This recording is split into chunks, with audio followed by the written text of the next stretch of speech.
Bombaza, abogado de Gustavo Gorriti, confirma llamada a fiscal de la Nación para detener diligencia. Lo que hace Gorriti es comunicarse con el fiscal de la Nación ante la arbitrariedad y ante la inconstitucionalidad de un evento. Usted nos confirma entonces que la llamada de Gorriti al fiscal de la Nación de ese entonces, Pablo Sánchez, sí se dio. El pedido para que suspenda una diligencia fiscal sí se dio. Pedro, nunca hemos negado la existencia de esa comunicación. En una tensa entrevista con el periodista Pedro Paredes en Exitosa, el abogado de IDL Carlos Rivera confirmó que Gustavo Gorriti llamó a Pablo Sánchez, entonces fiscal de la Nación, para ordenar detener diligencias en la sede de la ONG izquierdista a cargo del fiscal Rodrigo Álvaro Rurush. Y hay otro testimonio, por ejemplo, de la injerencia de Gorriti, no quizá en lo que usted manifiesta, en el sentido de decir por dónde investigar, porque al fin y al cabo eso es lo que dijo Jaime Villanueva y como usted bien menciona tiene que corroborarse. Sin embargo, el fiscal Rodrigo Álvaro Rurush, él sostiene lo siguiente en su declaración fiscal, que al momento de la intervención que se hace, y usted lo sabe perfectamente, al local de IDL, la que entiendo usted también había participado en ese momento en la exposición de documentos, entra Gustavo Gorriti envalentonado, alterado, amenazando, diciendo que es un atentado que lo que estaban perpetrando y que en 5 minutos le estaba llamando el fiscal de la Nación, Pablo Sánchez, para que detenga esa intervención. Situación que finalmente terminó ocurriendo. Ese acto, por ejemplo, y es un testimonio que lo dio a conocer el fiscal Rodrigo Álvaro Rurush, directamente implicado en esta intervención. Ese acto de Gorriti, con el testimonio de este fiscal, no termina configurando una intervención, un peso en la investigación de cómo se tiene que manejar, cómo se tiene que actuar desde la fiscalía por parte de Gustavo Gorriti. No, mira, yo creo que, te agradezco la pregunta porque me parece que nos permite aclarar dos circunstancias completamente diferentes. A ver. Una cosa es que una persona como Villanueva diga que al parecer, esos son los términos que utiliza Villanueva, es un parecer de Villanueva, que al parecer Gustavo Gorriti quería dirigir la investigación del caso Lavajato, ¿no? Ya, eso es una cosa, es decir, está dando cuenta de que como quería dirigir una estrategia de investigación fiscal del conjunto de fiscales integrantes del equipo Lavajato. Te digo que eso resulta simplemente improbable.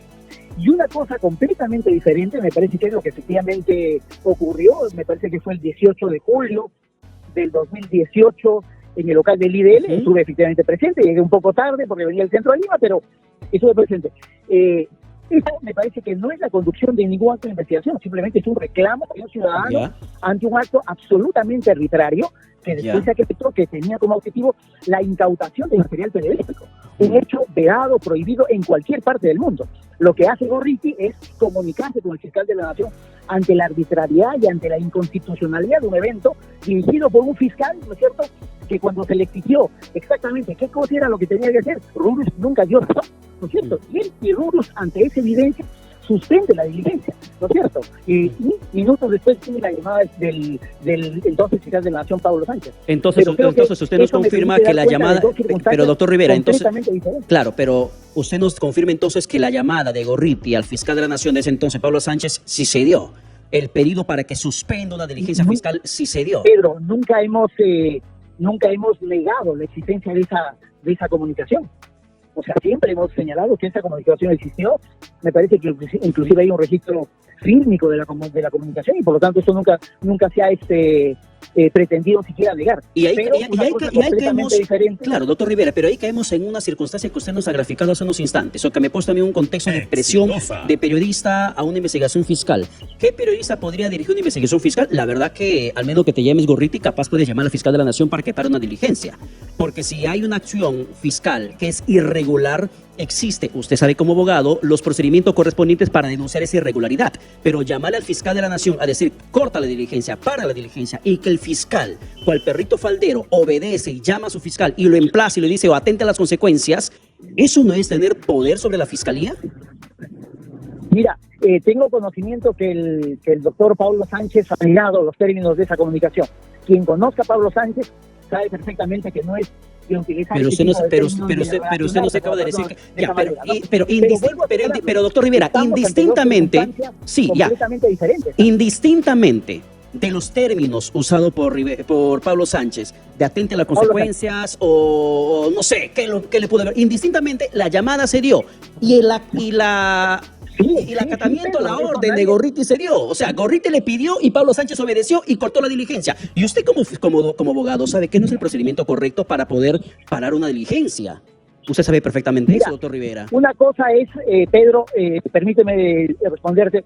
Creo que una cosa es hacer una llamada que contiene fundamentalmente la denuncia de un acto inconstitucional, que en este momento está siendo desarrollado por un fiscal, y otra cosa completamente diferente es considerar que esa es una orden al fiscal de la Nación, ¿no? Como cualquier persona, uno se puede comunicar con los fiscales. Si eso puede ser asumido como una orden, en realidad yo lo dudo.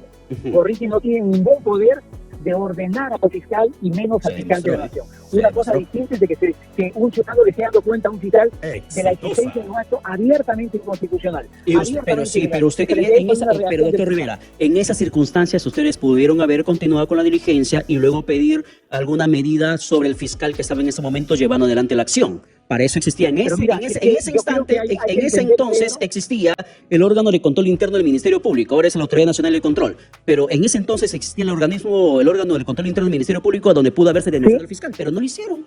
Llamaron al fiscal de la Nación, Pablo Sánchez, para que corte la diligencia. Pedro, ¿tú recuerdas quién era el jefe del órgano de control interno del Ministerio Público?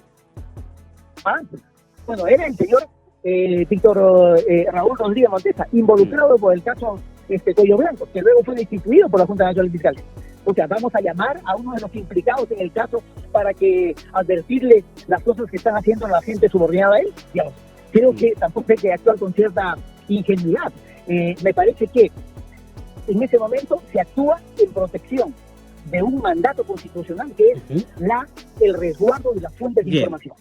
Y me parece que eso se hizo en IDL, ¿no es cierto?, como parte de un accionar ciudadano respetuoso de una manera diligente de los términos de la Constitución. No se podía permitir que la Fiscalía pretenda incautar sin una orden existente legalmente un material periodístico que había develado o revelado públicamente la existencia de una red de corrupción en las más altas esferas del sistema de justicia.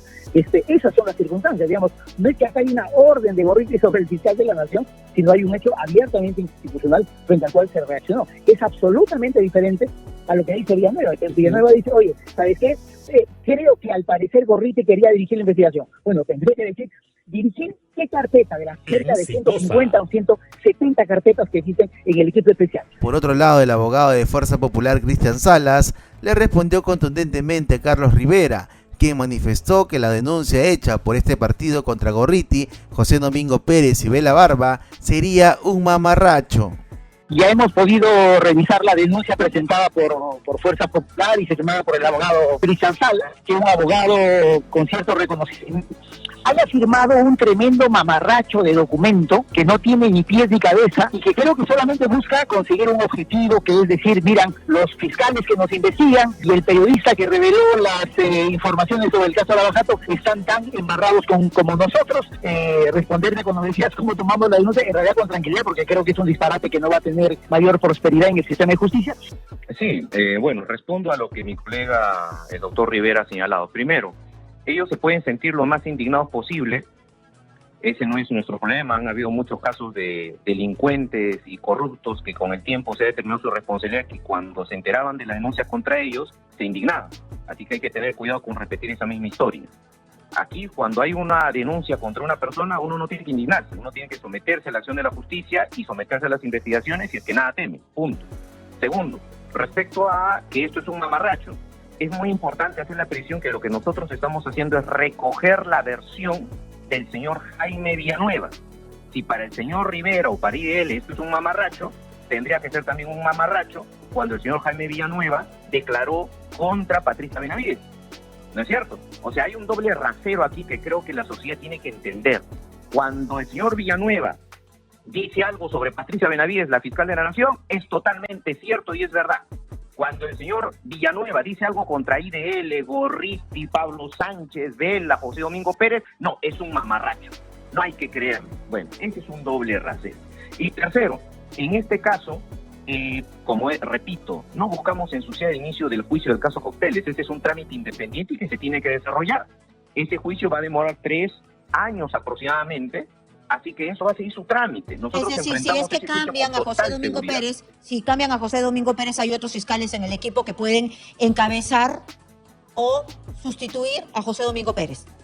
Por supuesto que sí. Tanto así que en las audiencias del caso Cocteles, en la etapa intermedia y en otros casos, van sus adjuntos a las audiencias. la doctora Paulina Quispe, etcétera. Hay diversos fiscales que conocen el caso. Esto no va a afectar en lo absoluto el desarrollo. Lo que nosotros, como legítimamente aspiramos, es que el fiscal que lleva nuestro caso sea un fiscal objetivo, que se rija por la ley y que no sea un fiscal, si es que es cierto lo que ha dicho Jaime Villanueva, evidentemente politizado e interesado en perjudicar directamente a una opción política como es el Partido Fuerza Popular. Muy bien, amigos de Informativo Perú, entonces el abogado de IDL, Carlos Rivera, se viene paseando por los diversos medios de comunicación. Esta vez estuvo en Exitosa, no exactamente estuvo con Lucas, sino con este periodista Pedro Paredes, quien lo puso pues contra la espada y la pared, y tuvo que aceptar este señor la llamada de Gustavo Gorriti hacia el fiscal Pablo Sánchez para detener una diligencia.